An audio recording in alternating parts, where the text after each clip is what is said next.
Welcome to the Forensicsworld podcast, episode 6. My name is Will Dodds. I'm a recently retired CSI forensic investigator with 15 years of experience in the discipline and overall a 22-year policing career in the books. Thanks for joining me and thanks for listening to previous episodes. Today, we're going to talk about fingerprints. Now, we're not going to get into fingerprint identifications. This is more like we're going to talk about fingerprint basics. And it's an important topic to get a handle on some of the concepts and theories behind it all. So, I'll just start with this. No two fingerprints are alike. No two fingerprints have ever been alike. And no two fingerprints will ever be alike. Now, that's some pretty big. Those are some pretty big statements, and there's been a lot of people in this world, in this history, into the future, and no two prints are going to be the same. How is this possible? We'll get into that. But on your body, we've got two types of skin. Smooth skin and friction ridge skin, also known as volar skin, V-O-L-A-R, volar skin. Volar skin is located on your palms and fingers, on your feet and toes. Now, why do we have friction ridge skin? Well, certainly it's from our evolution as humans. They help for climbing, gripping. You can just imagine how challenging it might be to grip anything with no tread on the fingers, so to speak. The friction ridge skin has pores, has sweat glands, but no sebaceous glands. And the friction ridge skin covers the entire surface of the palms or the feet. Differential growth. So, why do fingerprints all appear different? Well, it comes down to differential growth, and differential growth is a concept which discusses random timing of development, random pressures during development, and this is all in the womb, and random growth within the womb. Fingerprints can be talked of as being unique and persistent. And those are two very important keywords, unique and persistent. So let's talk about being unique, and let's talk about a bit of that differential growth. At approximately 10 weeks of gestation, or 10 and a half weeks or so, the hand in the womb starts to develop into what typically might look like a hand as opposed to a paddle. The digits or the fingers start to become pronounced. You can sort of start to see that hand shape. And something called the digital or volar pads on the fingertips start to develop as well. And this is a sign that the journey is underway to the development of unique fingerprints. So the volar skin, as it grows from about the 10 and a half weeks till about the 20th week of gestation, is affected by an infinite number of stresses, strains, pressures, movements in the womb, individual growth rates of the fetus itself. The variables are endless. And every time you have endless variables, you have endless outcomes. And for instance, if the fetus is, squeezing together their fingers at a moment where part of a friction ridge is going to get locked in, there's a difference. You get a movement by the mother carrying the child. And a result of that movement, the fetus moves and causes some pressure or some movement of the amniotic fluid inside the womb. I mean, it's endless. And ultimately, just remember, every journey is a different journey. Every fetus's journey is a different journey inside that womb. There's no possible way that each journey will be, you could have two journeys that are the same. And from that 10 and a half weeks till about the 20th week, sometimes as early as 16 weeks for part of the certain digits and parts of the digits, the configurations or how the friction ridges are formed becomes set. Now,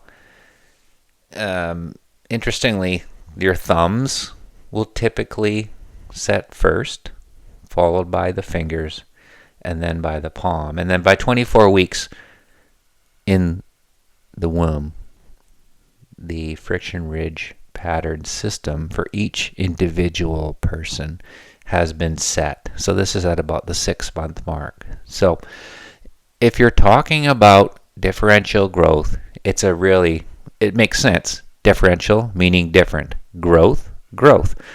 Every growth journey is different.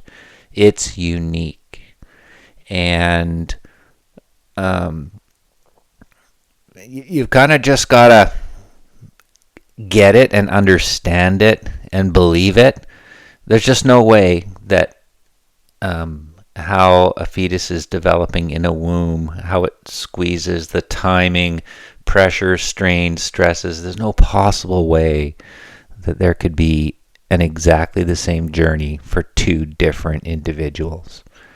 And as a result, we get different sets of fingerprints and different fingerprints on each finger of each individual.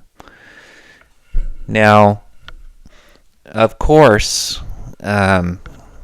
these fingerprints ultimately do have some similar appearances, just because of the human experience and how the growth does occur similarly in each fetus. You can note, and we've seen this before, overall classifications of patterns. Like you have your loops and your whorls, your arches, your tented arches, of course. And fortunately, this is actually a good thing because it helps us to be able to search and classify groups of fingerprints. If you can eliminate a large group of possible donors to a print by saying it's got to be someone with a whorl, and you can eliminate all the loops, well, that case in point is a fantastic bonus, that's for sure. So every journey is different. Every journey is unique. Every fingerprint is one of a kind. Now let's talk about that second word I mentioned there, persistent. So your fingerprints, once they're set, they are persistent, meaning they don't change. They're not going to spontaneously change other than from scarring. And you could classify burning in that case, could be a form of scarring. Or, of course, once death occurs, there's decay. And decay will change a fingerprint for sure. So we'll talk about scarring in a second or two, but I want to talk about a couple of fingerprint special cases. And there's something called dysplasia. Dysplasia is a genetic disorder, and when you come across a fingerprint that's affected by dysplasia, it looks almost like a fog of dots or just a fog on the print. You can certainly get a print from that, but there's no order to it. There's no friction ridge pattern per se. Another one is something called dissociated ridges, and this is also a genetic variability. And dissociated ridges are non-continuous friction ridges that look like bits and pieces of varying lengths. So very difficult to see any sort of a pattern or any classification of a pattern, but you can still get a print, and you can still work with that to make an identification. There's something called adermatoglyphia, which is in fact an absolute absence of friction ridges, and this is extremely rare, and you can read about it. It's another genetic disorder. It's very uncommon, and you're looking at hands, fingers with no friction ridges at all. Very interesting. Another way to affect your friction ridges, they're not changing your patterns, but it certainly ends up affecting how your friction ridges are viewed, is a long-term exposure to chemicals like cleaning chemicals or thinners or something along those lines. And another possibility is long-term work where your hands are exposed or are involved with a lot of friction with, say, stone or brick work or stonemason. We've maybe all got some family members or friends that we know who have been involved in heavy work for their entire lives, and it gets to a point where they've just worn their skin out, and that could definitely have an effect on the friction ridges or the appearance of the friction ridges. So persistent, getting back to that word persistent. So when you are born, those patterns are set, and those patterns can be likened to a photograph that you're just simply enlarging. It's a small child's finger has a pattern, but it's a very tiny finger. But if you become an adult, all you're doing is simply making the finger larger, but the pattern is going to stay the same. And that pattern will remain, as I said, the same through your entire life, other than scarring. So scarring. Scarring occurs to a fingerprint when damage to the dermal layers reaches the basal layer or below or deeper. So the basal layer is the sixth layer of the epidermis, or the outer layer of the skin. Now when you get a scar, and many of us, including myself, we have scars from injuries or cuts or damage. This scar is a result of the damage that occurs deep enough that it affects the friction ridges. Now, you can see a scar by noticing that the friction ridges tend to pucker around it, or they'll almost curve towards the cut or the scar. And as well, you'll see some misaligned ridges. So ridges that conceivably you could see how they would have gone right across where the scar has occurred. You can see that they don't quite line up properly.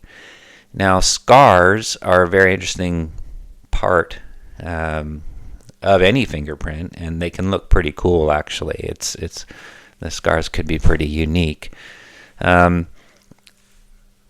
Here's a way to think about it.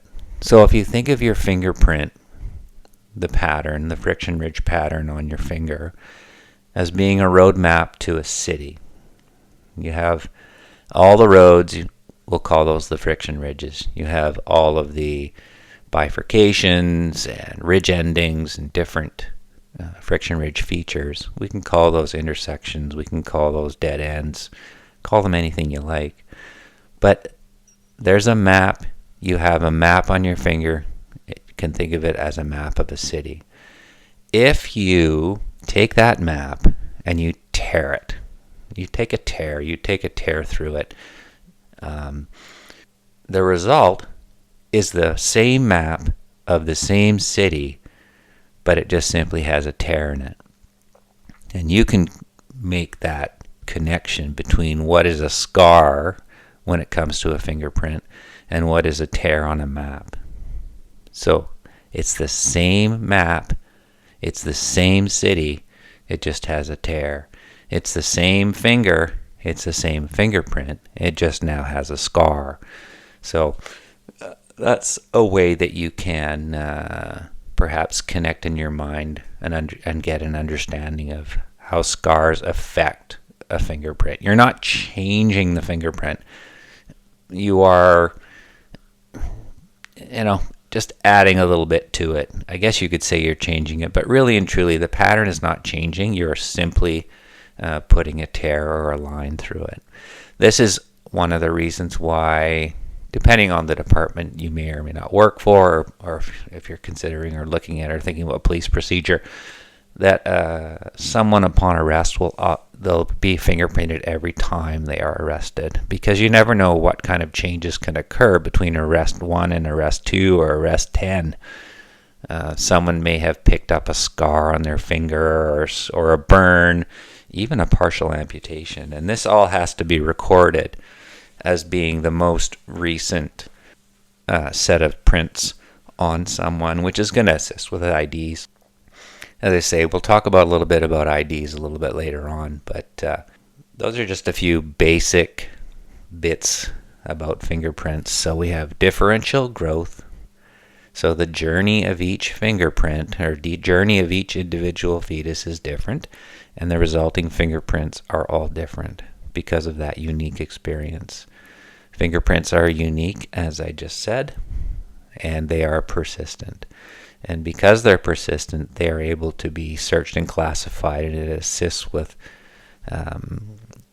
identification of criminals, or found persons or missing persons. I mean, there's lots of just possibilities to use fingerprints, but it's the same concept.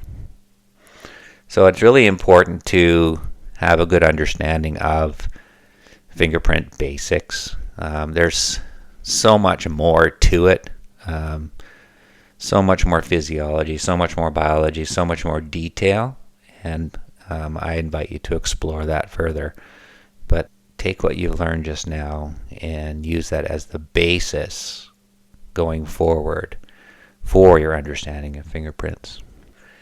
A couple of questions from followers related to prints. One is, can you shave your fingerprints off? And wouldn't that make you impossible to identify? Well, that's a fair question, and it's something that comes up in movies periodically, and something anybody who decides that maybe that's a good idea, well, maybe they're thinking they're gonna get away with anything that they want to try. Bottom line is, if you shave all your fingerprints off, one, it's gonna hurt, that's for sure. But practically speaking, you can, if you shave deep enough, yes, you can shave off your fingerprints. The problem is you're not shaving off your fingers. You're not completely cutting off your fingers. You still have to grab things. You still have to touch things. And no matter what you have done, you will still leave an impression when you make contact with the surface. Now, granted, search-wise, it would be very challenging to search a fingerprint that has been shaved off, because there's really nothing to search. There is perhaps some uniqueness to it in its appearance, but it wouldn't. A traditional search method would be likely unsuccessful. Keep in mind, though. If you've decided to make yourself the non-fingerprint shaved off fingerprint culprit, well, you're going to be fairly well known very quickly in your local area as being the guy or the girl who has shaved off their fingerprints. And that in itself potentially could make you even easier to identify. So be careful what you're doing there. Might I suggest just simply put on a pair of latex gloves, and then you will not be leaving fingerprints behind at a scene. Don't leave the gloves around when you leave, but just put the gloves on. Don't bother with shaving off your prints. Thanks for the question. One more question here. Do twins have the same fingerprints? That's a fair question.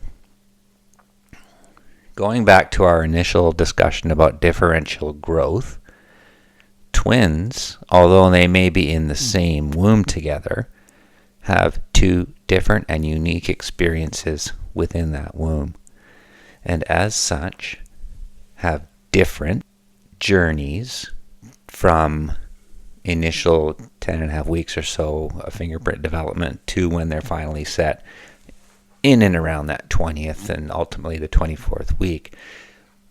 Each twin has taken a separate journey, and as such, they're going to have different prints. So again, going back to our first statements, first comments, no two prints are alike, no two prints have ever been alike, and no two fingerprints will ever be alike. Why? Differential growth.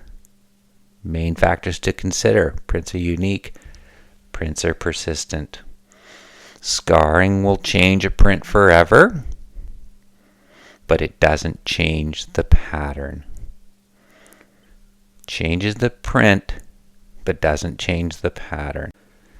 So we've covered a bit of the basics of fingerprints here in this episode. We're going to talk further about the process involved in making a fingerprint identification on a later pod. But for now, we're going to leave it, and I really appreciate you following, and I really appreciate you taking the time to listen. And remember, you can find the Forensicsworld podcast on all your favorite platforms, including Spotify, Apple, and Amazon. Again, thank you for spending the time. I'd appreciate your feedback, comments, likes, and follow. Again, thank you, and we will talk again very soon.